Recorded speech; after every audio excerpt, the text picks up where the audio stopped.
ವಿರಾಮದ ಬಳಿಕ ಮತ್ತೊಮ್ಮೆ ಸ್ವಾಗತ. ಒಂದೊಂದಾಗಿ ಬುರುಡೆ ಗ್ಯಾಂಗ್ನ ಬಂಡವಾಳ ಈಗ ಬಯಲಾಗ್ತಾ ಇದೆ. ಷಡ್ಯಂತ್ರ, ಇದು ಷಡ್ಯಂತ್ರ ಅಂತ ಹೇಳಿ ಮೊದಲೇ ಹೇಳಿದ್ದೆ ಸುಪ್ರೀಂ ಕೋರ್ಟ್. ಮೇ 5ರ ಆದೇಶದಲ್ಲೇ ದುಡ್ಡು, ಪ್ರಚಾರ, ವೈಯಕ್ತಿಕ ಹಿತಾಸಕ್ತಿಗಾಗಿ ಅರ್ಜಿಯನ್ನ ಸಲ್ಲಿಸಿದ್ದೀರಿ. ಅರ್ಜಿದಾರರನ್ನ ತರಾಟೆಗೆ ತೆಗೆದುಕೊಂಡ ಸುಪ್ರೀಂ ಕೋರ್ಟ್ ಮೇ 5ರ ಆದೇಶದಲ್ಲಿ ಬಹಳ ಸ್ಪಷ್ಟವಾಗಿ ಹೇಳಿದೆ. ಸುಪ್ರೀಂ ಕೋರ್ಟ್ ಹೇಳಿದೆ, ದುಡ್ಡು, ಪ್ರಚಾರ, ವೈಯಕ್ತಿಕ ಹಿತಾಸಕ್ತಿಗಾಗಿ ಅರ್ಜಿಯನ್ನ ನೀವು ಮಾಡಿದ್ದೀರಿ, ಅರ್ಜಿ ಹಾಕಿದ್ದೀರಿ. ಅರ್ಜಿದಾರನ ತರಾಟೆಗೆ ಸುಪ್ರೀಂ ಕೋರ್ಟ್ ತೆಗೆದುಕೊಂಡಿತ್ತು. ಈಗ ಒಂದೊಂದೇ ಇವರ ಷಡ್ಯಂತ್ರವೂ ಕೂಡ ಬಯಲಾದಂಗೆ ಇವರು ಹೇಗೆಲ್ಲ ಧರ್ಮಸ್ಥಳವನ್ನ ಹೆಣೆಯೋ ಕೆಲಸ ಮಾಡಿದ್ರು ಅನ್ನೋದು ಈಗ ಬಯಲಾಗ್ತಾ ಇದೆ. ಸುಪ್ರೀಂ ಕೋರ್ಟ್ ಹೇಳಿದೆ, ನೀವು ಧರ್ಮಸ್ಥಳವನ್ನ ಯಾಕೆ ಇದರಲ್ಲಿ ಎಳ್ಕೊಂಡು ಬರ್ತಾ ಇದ್ದೀರಿ ಅನ್ನೋದನ್ನ, ಪ್ರಸ್ತಾಪ ಮಾಡಿದ್ರಿ ಅನ್ನೋದನ್ನ. ಇನ್ನು ಈ ಕುರಿತಾಗಿ ನಮ್ಮ ಜೊತೆಯಲ್ಲಿ ಮಾತಾಡೋದಕ್ಕೆ ಸೌಜನ್ಯ ಪ್ರಕರಣ ಮತ್ತು ಈ ಬುರುಡೆ ಗ್ಯಾಂಗ್ ವಿಚಾರವಾಗಿ ಡೇ ಒನ್ನಿಂದಲೂ ಕೂಡ ಹೋರಾಟ ಮಾಡಿದಂಥ ಕೀರ್ತಿ ಶಂಕರಘಟ್ಟ, ಪತ್ರಕರ್ತ ಕೀರ್ತಿ ಶಂಕರಘಟ್ಟ ನಮ್ಮ ಜೊತೆಲಿ ಈಗ ನಮ್ಮ ನ್ಯೂಸ್ ಸ್ಟುಡಿಯೋದಿಂದ ನೇರ ಸಂಪರ್ಕದಲ್ಲಿದ್ದಾರೆ. ಕೀರ್ತಿ, ಒಂದೊಂದೇ ವಿಚಾರಗಳೀಗ ಬಯಲಾಗ್ತಾ ಇದೆ. ಇವರು ಮಾಡಿದಂಥ ಎಲ್ಲ ಕರ್ಮಕಾಂಡಗಳು ಎಳೆಯಾಗಿ ನೀವು ಕೂಡ ಒಂದೊಂದು ದಾಖಲೆಗಳನ್ನು ಬಿಡುಗಡೆ ಮಾಡ್ತಾ ಹೋದ್ರಿ. ಈಗ ಸಿಕ್ಕಿರುವಂಥ ಈ ರಿಟ್ ಅರ್ಜಿ ಮತ್ತು ಇವರ ಮುಖವಾಡ, ಇದೆಲ್ಲವನ್ನು ಹೇಗೆ ಎಳೆಯಾಗಿ ವಿವರಿಸ್ತೀರಿ ಕೀರ್ತಿ? ಇದೊಂದು ಷಡ್ಯಂತ್ರ ಅಂತಂದಾಗ ನೀವಾಗಿರ್ಬೋದು, ನಾವಾಗಿರ್ಬೋದು, ಇದರ ವಿರುದ್ಧವಾಗಿ ಯಾರು ಮಾತಾಡ್ತೀವೋ ಅವರೆಲ್ಲ ಸೌಜನ್ಯ ವಿರೋಧಿಗಳು, ಹೆಣ್ಣು ಮಕ್ಕಳ ವಿರೋಧಿಗಳು. ನಿಮ್ಮ ಮನೇಲಿ ಈ ಥರ ಇದ್ದಿದ್ರೆ ಹೆಂಗಾಗ್ತಿತ್ತು, ನಿಮ್ಮನೆ ಹೆಣ್ಮಕ್ಳಿಗಾಗಿದ್ರೆ ಏನಾಗ್ತಿತ್ತು ಅಂತೆಲ್ಲ ಕೇಳ್ತಾ ಇದ್ದವರಿಗೆ ಉತ್ತರವನ್ನು ಕೊಡೋದಕ್ಕೆ ಹಂತ ಹಂತವಾಗಿ ಸಮಯ ತೊಗೊಂಡ್ರು ಸಹಿತ ಇವತ್ತು ಒಂದು ಬಹಳ ದೊಡ್ಡ ಮಟ್ಟದ, ಅಂದರೆ ಇದು ಕಾನೂನಾತ್ಮಕವಾಗಿ ಒಂದು ಬಹಳ ದೊಡ್ಡ ಜಯ ಅಂತ ಅನಿಸುತ್ತೆ. ಯೋಚನೆ ಮಾಡಿ, ಮೇ 5ನೇ ತಾರೀಕು ಸುಪ್ರೀಂ ಕೋರ್ಟ್ ಇವರಿಗೆ ಮುಖಕ್ಕೆ ಖಡಕ್ಕಾಗಿ ಉತ್ತರ ಕೊಟ್ಟು ಕಳಿಸುತ್ತೆ. ನೀವು ಏನು ರಿಟ್ ಪಿಟಿಷನ್ ಹಾಕಿದಿರಿ ಅಥವಾ ಪಬ್ಲಿಕ್ ಇಂಟ್ರೆಸ್ಟ್ ಲಿಟಿಗೇಷನ್ ಏನು ಹಾಕಿದಿರಿ, ಇದರ ಉದ್ದೇಶ ಒಳ್ಳೆಯದಿಲ್ಲ. ನಿಮ್ಮ ಅರ್ಜಿ ಮುಚ್ಚಿದ ಲಕೋಟಿಯಲ್ಲಿ ತಂದು ನೀವೇನು ಇವತ್ತು ರಿಟ್ ಪಿಟಿಷನ್ ಹಾಕ್ತಾ ಇದ್ದೀರಿ, ಇದರಲ್ಲಿ ಸತ್ಯಾಸತ್ಯತೆ ಇಲ್ಲ, ಇದರ ಉದ್ದೇಶ ಬೇರೆಯೇ ಇದೆ. ಇದು ಪಬ್ಲಿಕ್ ಇಂಟ್ರೆಸ್ಟ್ ಲಿಟಿಗೇಷನ್ ಅಲ್ಲ, ಇದು ಪೊಲಿಟಿಕಲ್ ಇಂಟ್ರೆಸ್ಟ್ ಲಿಟಿಗೇಷನ್ನು, ಇದು ಪೈಸಾ ಇಂಟ್ರೆಸ್ಟ್ ಲಿಟಿಗೇಷನ್ನು, ಇದು ಏನು ಹೇಳ್ತಾರೆ ಅವರು, ಪಬ್ಲಿಕ್ ಅಂದರೆ ಪ್ರೈವೇಟ್ ಇಂಟ್ರೆಸ್ಟ್ ಲಿಟಿಗೇಷನ್. ಇದು ನಿಮ್ಮ ಉದ್ದೇಶ ಬೇರೆ ಇದೆ.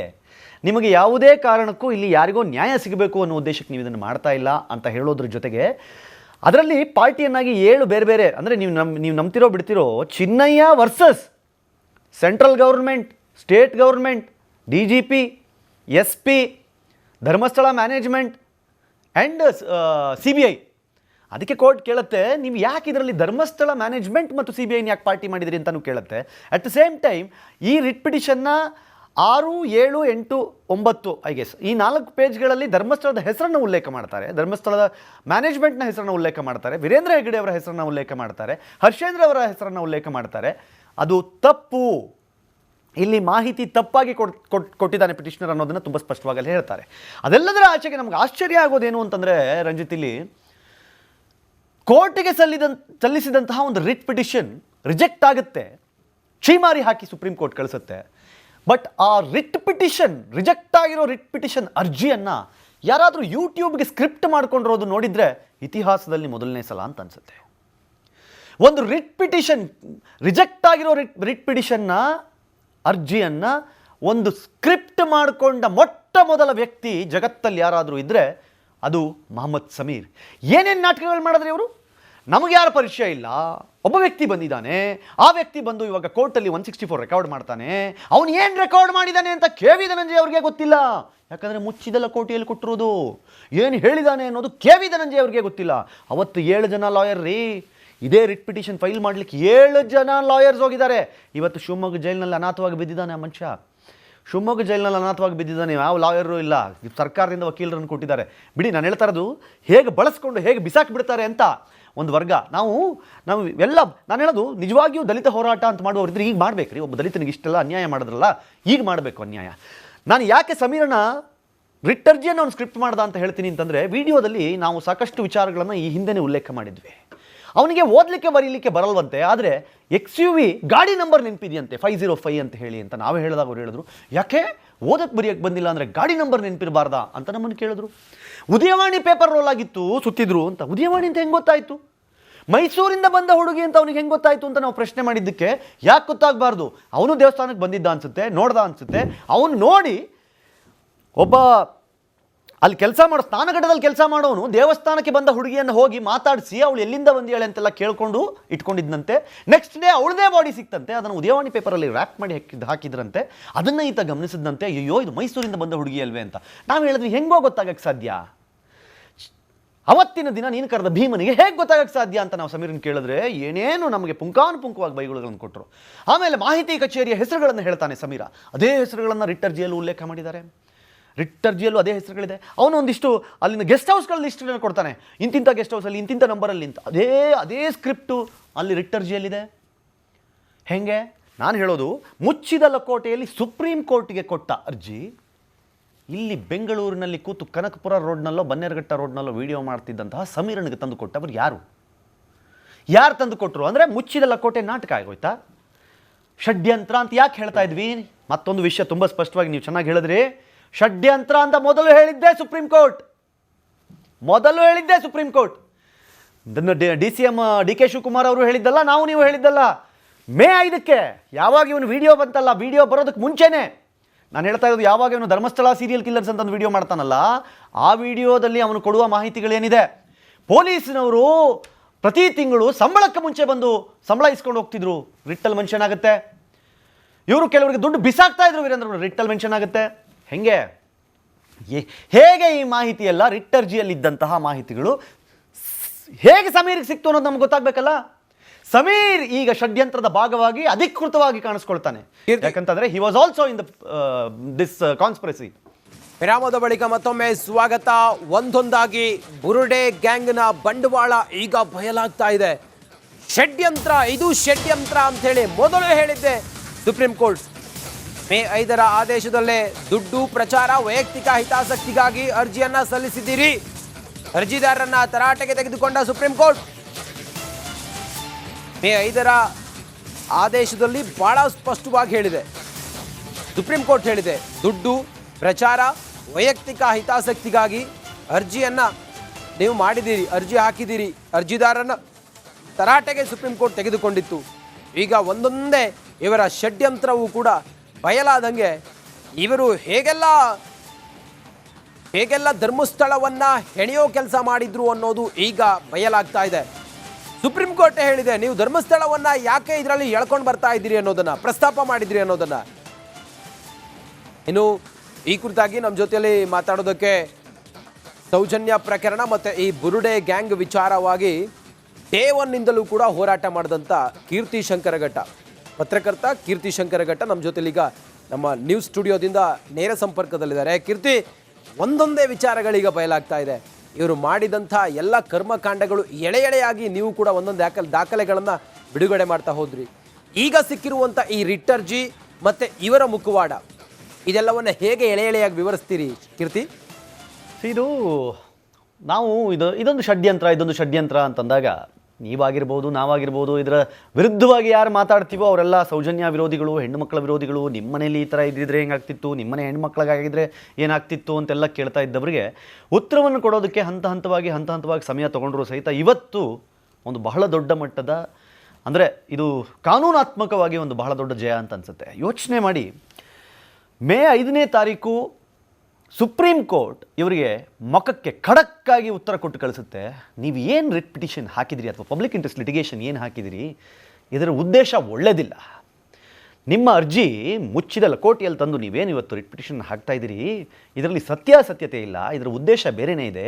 ಇದು ಪಬ್ಲಿಕ್ ಇಂಟ್ರೆಸ್ಟ್ ಲಿಟಿಗೇಷನ್ ಅಲ್ಲ, ಇದು ಪೊಲಿಟಿಕಲ್ ಇಂಟ್ರೆಸ್ಟ್ ಲಿಟಿಗೇಷನ್ನು, ಇದು ಪೈಸಾ ಇಂಟ್ರೆಸ್ಟ್ ಲಿಟಿಗೇಷನ್ನು, ಇದು ಏನು ಹೇಳ್ತಾರೆ ಅವರು, ಪಬ್ಲಿಕ್ ಅಂದರೆ ಪ್ರೈವೇಟ್ ಇಂಟ್ರೆಸ್ಟ್ ಲಿಟಿಗೇಷನ್. ಇದು ನಿಮ್ಮ ಉದ್ದೇಶ ಬೇರೆ ಇದೆ. ನಿಮಗೆ ಯಾವುದೇ ಕಾರಣಕ್ಕೂ ಇಲ್ಲಿ ಯಾರಿಗೋ ನ್ಯಾಯ ಸಿಗಬೇಕು ಅನ್ನೋ ಉದ್ದೇಶಕ್ಕೆ ನೀವು ಇದನ್ನು ಮಾಡ್ತಾ ಇಲ್ಲ ಅಂತ ಹೇಳೋದ್ರ ಜೊತೆಗೆ ಅದರಲ್ಲಿ ಪಾರ್ಟಿಯನ್ನಾಗಿ 7 ಬೇರೆ ಅಂದರೆ ನೀವು ನಂಬ್ತಿರೋ ಬಿಡ್ತಿರೋ Chinnayya versus central government, state government, DGP, SP, Dharmasthala management and CBI. ಅದಕ್ಕೆ ಕೋರ್ಟ್ ಕೇಳುತ್ತೆ, ನೀವು ಯಾಕೆ ಇದರಲ್ಲಿ ಧರ್ಮಸ್ಥಳ ಮ್ಯಾನೇಜ್ಮೆಂಟ್ ಮತ್ತು CBIನ ಯಾಕೆ ಪಾರ್ಟಿ ಮಾಡಿದಿರಿ ಅಂತಲೂ ಕೇಳುತ್ತೆ. ಅಟ್ ದ ಸೇಮ್ ಟೈಮ್ ಈ ರಿಟ್ ಪಿಟಿಷನ್ನ 6, 7, 8, 9 ಐ ಗೆಸ್ ಈ 4 ಪೇಜ್ಗಳಲ್ಲಿ ಧರ್ಮಸ್ಥಳದ ಹೆಸರನ್ನು ಉಲ್ಲೇಖ ಮಾಡ್ತಾರೆ, ಧರ್ಮಸ್ಥಳದ ಮ್ಯಾನೇಜ್ಮೆಂಟ್ನ ಹೆಸರನ್ನು ಉಲ್ಲೇಖ ಮಾಡ್ತಾರೆ, ವೀರೇಂದ್ರ ಹೆಗ್ಗಡೆ ಅವರ ಹೆಸರನ್ನು ಉಲ್ಲೇಖ ಮಾಡ್ತಾರೆ, ಹರ್ಷೇಂದ್ರ ಅವರ ಹೆಸರನ್ನು ಉಲ್ಲೇಖ ಮಾಡ್ತಾರೆ. ಅದು ತಪ್ಪು, ಇಲ್ಲಿ ಮಾಹಿತಿ ತಪ್ಪಾಗಿ ಕೊಟ್ಟಿದ್ದಾನೆ ಪಿಟಿಷನರ್ ಅನ್ನೋದನ್ನು ತುಂಬ ಸ್ಪಷ್ಟವಾಗಿ ಅಲ್ಲಿ ಹೇಳ್ತಾರೆ. ಅದೆಲ್ಲದರ ಆಚೆಗೆ ನಮ್ಗೆ ಆಶ್ಚರ್ಯ ಆಗೋದೇನು ಅಂತಂದರೆ ರಂಜಿತ್, ಇಲ್ಲಿ ಕೋರ್ಟಿಗೆ ಸಲ್ಲಿಸಿದಂತಹ ಒಂದು ರಿಟ್ ಪಿಟಿಷನ್ ರಿಜೆಕ್ಟ್ ಆಗುತ್ತೆ, ಛೀಮಾರಿ ಹಾಕಿ ಸುಪ್ರೀಂ ಕೋರ್ಟ್ ಕಳಿಸುತ್ತೆ. ಬಟ್ ಆ ರಿಜೆಕ್ಟ್ ಆಗಿರೋ ರಿಟ್ ಪಿಟಿಷನ್ ಅರ್ಜಿಯನ್ನು ಯಾರಾದರೂ ಯೂಟ್ಯೂಬ್ಗೆ ಸ್ಕ್ರಿಪ್ಟ್ ಮಾಡ್ಕೊಂಡಿರೋದು ನೋಡಿದರೆ ಇತಿಹಾಸದಲ್ಲಿ ಮೊದಲನೇ ಸಲ ಅಂತ ಅನಿಸುತ್ತೆ.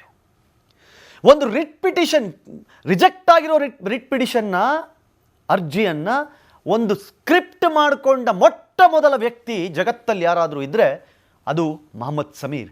ಏನೇನು ನಾಟಕಗಳು ಮಾಡಿದ್ರೆ ಇವರು, ನಮಗೆ ಯಾರ ಪರಿಚಯ ಇಲ್ಲ, ಒಬ್ಬ ವ್ಯಕ್ತಿ ಬಂದಿದ್ದಾನೆ, ಆ ವ್ಯಕ್ತಿ ಬಂದು ಇವಾಗ ಕೋರ್ಟಲ್ಲಿ 164 ರೆಕಾರ್ಡ್ ಮಾಡ್ತಾನೆ, ಅವನು ಏನು ರೆಕಾರ್ಡ್ ಮಾಡಿದ್ದಾನೆ ಅಂತ ಕೆ.ವಿ. ಧನಂಜಯ ಅವ್ರಿಗೆ ಗೊತ್ತಿಲ್ಲ. ಯಾಕಂದರೆ ಮುಚ್ಚಿದ ಲಕೋಟೆಯಲ್ಲಿ ಕೊಟ್ಟಿರೋದು, ಏನು ಹೇಳಿದ್ದಾನೆ ಅನ್ನೋದು ಕೆ.ವಿ. ಧನಂಜಯ ಅವ್ರಿಗೆ ಗೊತ್ತಿಲ್ಲ. ಅವತ್ತು 7 ಜನ ಲಾಯರ್ ರೀ, ಇದೇ ರಿಟ್ ಪಿಟಿಷನ್ ಫೈಲ್ ಮಾಡಲಿಕ್ಕೆ 7 ಜನ ಲಾಯರ್ಸ್ ಹೋಗಿದ್ದಾರೆ. ಇವತ್ತು ಶಿವಮೊಗ್ಗ ಜೈಲಿನಲ್ಲಿ ಅನಾಥವಾಗಿ ಬಿದ್ದಿದ್ದಾನೆ ಆ ಮನುಷ್ಯ, ಶಿವಮೊಗ್ಗ ಜೈಲಿನಲ್ಲಿ ಅನಾಥವಾಗಿ ಬಿದ್ದಿದ್ದಾನೆ, ಯಾವ ಲಾಯರು ಇಲ್ಲ, ಸರ್ಕಾರದಿಂದ ವಕೀಲರನ್ನು ಕೊಟ್ಟಿದ್ದಾರೆ. ಬಿಡಿ, ನಾನು ಹೇಳ್ತಾ ಇರೋದು ಹೇಗೆ ಬಳಸ್ಕೊಂಡು ಹೇಗೆ ಬಿಸಾಕಿಬಿಡ್ತಾರೆ ಅಂತ ಒಂದು ವರ್ಗ. ನಾವು ಎಲ್ಲ ನಾನು ಹೇಳೋದು ನಿಜವಾಗಿಯೂ ದಲಿತ ಹೋರಾಟ ಅಂತ ಮಾಡುವವರಿದ್ರೆ ಈಗ ಮಾಡಬೇಕು ರೀ. ಒಬ್ಬ ದಲಿತನಿಗೆ ಇಷ್ಟೆಲ್ಲ ಅನ್ಯಾಯ ಮಾಡಿದ್ರಲ್ಲ, ಈಗ ಮಾಡಬೇಕು ಅನ್ಯಾಯ. ನಾನು ಯಾಕೆ ಸಮೀರನ ರಿಟ್ ಅರ್ಜಿಯನ್ನು ಅವ್ನು ಸ್ಕ್ರಿಪ್ಟ್ ಮಾಡ್ದ ಅಂತ ಹೇಳ್ತೀನಿ ಅಂತಂದರೆ, ವಿಡಿಯೋದಲ್ಲಿ ನಾವು ಸಾಕಷ್ಟು ವಿಚಾರಗಳನ್ನು ಈ ಹಿಂದೆನೇ ಉಲ್ಲೇಖ ಮಾಡಿದ್ವಿ. ಅವನಿಗೆ ಓದಲಿಕ್ಕೆ ಬರೀಲಿಕ್ಕೆ ಬರಲ್ವಂತೆ, ಆದರೆ XUV ಗಾಡಿ ನಂಬರ್ ನೆನಪಿದೆಯಂತೆ 505 ಅಂತ ಹೇಳಿ ಅಂತ ನಾವೇ ಹೇಳಿದಾಗ ಅವ್ರು ಹೇಳಿದ್ರು, ಯಾಕೆ ಓದಕ್ಕೆ ಬರೆಯೋಕ್ಕೆ ಬಂದಿಲ್ಲ ಅಂದರೆ ಗಾಡಿ ನಂಬರ್ ನೆನಪಿರಬಾರ್ದಾ ಅಂತ ನಮ್ಮನ್ನು ಕೇಳಿದ್ರು. ಉದಯವಾಣಿ ಪೇಪರ್ ರೋಲ್ ಆಗಿತ್ತು, ಸುತ್ತಿದ್ರು ಅಂತ. ಉದಯವಾಣಿ ಅಂತ ಹೆಂಗೆ ಗೊತ್ತಾಯಿತು? ಮೈಸೂರಿಂದ ಬಂದ ಹುಡುಗಿ ಅಂತ ಅವನಿಗೆ ಹೆಂಗೆ ಗೊತ್ತಾಯಿತು ಅಂತ ನಾವು ಪ್ರಶ್ನೆ ಮಾಡಿದ್ದಕ್ಕೆ, ಯಾಕೆ ಗೊತ್ತಾಗಬಾರ್ದು, ಅವನು ದೇವಸ್ಥಾನಕ್ಕೆ ಬಂದಿದ್ದ ಅನಿಸುತ್ತೆ, ನೋಡ್ದ ಅನಿಸುತ್ತೆ. ಅವನು ನೋಡಿ ಒಬ್ಬ ಅಲ್ಲಿ ಕೆಲಸ ಮಾಡೋ ಸ್ನಾನಘಟ್ಟದಲ್ಲಿ ಕೆಲಸ ಮಾಡೋನು ದೇವಸ್ಥಾನಕ್ಕೆ ಬಂದ ಹುಡುಗಿಯನ್ನು ಹೋಗಿ ಮಾತಾಡಿಸಿ ಅವಳು ಎಲ್ಲಿಂದ ಬಂದಿಯಾಳೆ ಅಂತೆಲ್ಲ ಕೇಳ್ಕೊಂಡು ಇಟ್ಕೊಂಡಿದ್ದಂತೆ. ನೆಕ್ಸ್ಟ್ ಡೇ ಅವಳದೇ ಬಾಡಿ ಸಿಕ್ತಂತೆ, ಅದನ್ನು ಉದಯವಾಣಿ ಪೇಪರಲ್ಲಿ ರ್ಯಾಪ್ ಮಾಡಿ ಹಾಕಿದ್ರಂತೆ. ಅದನ್ನು ಈತ ಗಮನಿಸಿದಂತೆ, ಅಯ್ಯೋ ಇದು ಮೈಸೂರಿಂದ ಬಂದ ಹುಡುಗಿ ಅಲ್ವೇ ಅಂತ. ನಾವು ಹೇಳಿದ್ವಿ, ಹೆಂಗೋ ಗೊತ್ತಾಗಕ್ಕೆ ಸಾಧ್ಯ, ಅವತ್ತಿನ ದಿನ ನೀನು ಕರೆದ ಭೀಮನಿಗೆ ಹೇಗೆ ಗೊತ್ತಾಗಕ್ಕೆ ಸಾಧ್ಯ ಅಂತ ನಾವು ಸಮೀರನ್ ಕೇಳಿದ್ರೆ ಏನೇನು ನಮಗೆ ಪುಂಕಾನುಪುಂಕವಾಗಿ ಬೈಗುಳಗಳನ್ನು ಕೊಟ್ಟರು. ಆಮೇಲೆ ಮಾಹಿತಿ ಕಚೇರಿಯ ಹೆಸರುಗಳನ್ನು ಹೇಳ್ತಾನೆ ಸಮೀರ, ಅದೇ ಹೆಸರುಗಳನ್ನು ರಿಟ್ ಅರ್ಜಿಯಲ್ಲೂ ಉಲ್ಲೇಖ ಮಾಡಿದ್ದಾರೆ. ರಿಟ್ ಅರ್ಜಿಯಲ್ಲೂ ಅದೇ ಹೆಸರುಗಳಿದೆ. ಅವನು ಒಂದಿಷ್ಟು ಅಲ್ಲಿನ ಗೆಸ್ಟ್ ಹೌಸ್ಗಳ ಲಿಸ್ಟನ್ನು ಕೊಡ್ತಾನೆ, ಇಂತಿಂಥ ಗೆಸ್ಟ್ ಹೌಸಲ್ಲಿ ಇಂತಿಂಥ ನಂಬರಲ್ಲಿ ಅಂತ. ಅದೇ ಸ್ಕ್ರಿಪ್ಟು ಅಲ್ಲಿ ರಿಟ್ ಅರ್ಜಿಯಲ್ಲಿದೆ. ಹೆಂಗೆ? ನಾನು ಹೇಳೋದು, ಮುಚ್ಚಿದ ಲಕೋಟೆಯಲ್ಲಿ ಸುಪ್ರೀಂ ಕೋರ್ಟ್ಗೆ ಕೊಟ್ಟ ಅರ್ಜಿ ಇಲ್ಲಿ ಬೆಂಗಳೂರಿನಲ್ಲಿ ಕೂತು ಕನಕಪುರ ರೋಡ್ನಲ್ಲೋ ಬನ್ನೇರುಘಟ್ಟ ರೋಡ್ನಲ್ಲೋ ವಿಡಿಯೋ ಮಾಡ್ತಿದ್ದಂತಹ ಸಮೀರನಿಗೆ ತಂದು ಕೊಟ್ಟವರು ಯಾರು ತಂದು ಕೊಟ್ಟರು ಅಂದರೆ ಮುಚ್ಚಿದ ಲಕೋಟೆ ನಾಟಕ ಆಗೋಯ್ತಾ? ಷಡ್ಯಂತ್ರ ಅಂತ ಯಾಕೆ ಹೇಳ್ತಾ ಇದ್ವಿ? ಮತ್ತೊಂದು ವಿಷಯ ತುಂಬ ಸ್ಪಷ್ಟವಾಗಿ ನೀವು ಚೆನ್ನಾಗಿ ಹೇಳಿದ್ರಿ. ಷಡ್ಯಂತ್ರ ಅಂತ ಮೊದಲು ಹೇಳಿದ್ದೇ supreme court. DCM DK Shivakumar ಅವರು ಹೇಳಿದ್ದಲ್ಲ, ನೀವು ಹೇಳಿದ್ದಲ್ಲ. ಮೇ 5ಕ್ಕೆ ಯಾವಾಗ ಇವನು ವಿಡಿಯೋ ಬಂತಲ್ಲ, ವಿಡಿಯೋ ಬರೋದಕ್ಕೆ ಮುಂಚೆನೇ ನಾನು ಹೇಳ್ತಾ ಇರೋದು, ಯಾವಾಗ ಇವನು ಧರ್ಮಸ್ಥಳ ಸೀರಿಯಲ್ ಕಿಲ್ಲರ್ಸ್ ಅಂತ ವಿಡಿಯೋ ಮಾಡ್ತಾನಲ್ಲ, ಆ ವಿಡಿಯೋದಲ್ಲಿ ಅವನು ಕೊಡುವ ಮಾಹಿತಿಗಳೇನಿದೆ, ಪೊಲೀಸಿನವರು ಪ್ರತಿ ತಿಂಗಳು ಸಂಬಳಕ್ಕೆ ಮುಂಚೆ ಬಂದು ಸಂಬಳ ಇಸ್ಕೊಂಡು ಹೋಗ್ತಿದ್ರು, ರಿಟ್ಟಲ್ ಮೆನ್ಷನ್ ಆಗುತ್ತೆ. ಇವರು ಕೆಲವರಿಗೆ ದುಡ್ಡು ಬಿಸಾಕ್ತಾ ಇದ್ರು, ವೀರೇಂದ್ರ ರಿಟ್ಟಲ್ ಮೆನ್ಷನ್ ಆಗುತ್ತೆ. ಹೇಗೆ ಈ ಮಾಹಿತಿ ಎಲ್ಲ ರಿಟ್ ಅರ್ಜಿಯಲ್ಲಿದ್ದಂತಹ ಮಾಹಿತಿಗಳು ಹೇಗೆ ಸಮೀರ್ಗೆ ಸಿಕ್ತು ಅನ್ನೋದು ನಮ್ಗೆ ಗೊತ್ತಾಗಬೇಕಲ್ಲ. ಸಮೀರ್ ಈಗ ಷಡ್ಯಂತ್ರದ ಭಾಗವಾಗಿ ಅಧಿಕೃತವಾಗಿ ಕಾಣಿಸ್ಕೊಳ್ತಾನೆ. ಯಾಕಂತಂದ್ರೆ he was also in this conspiracy.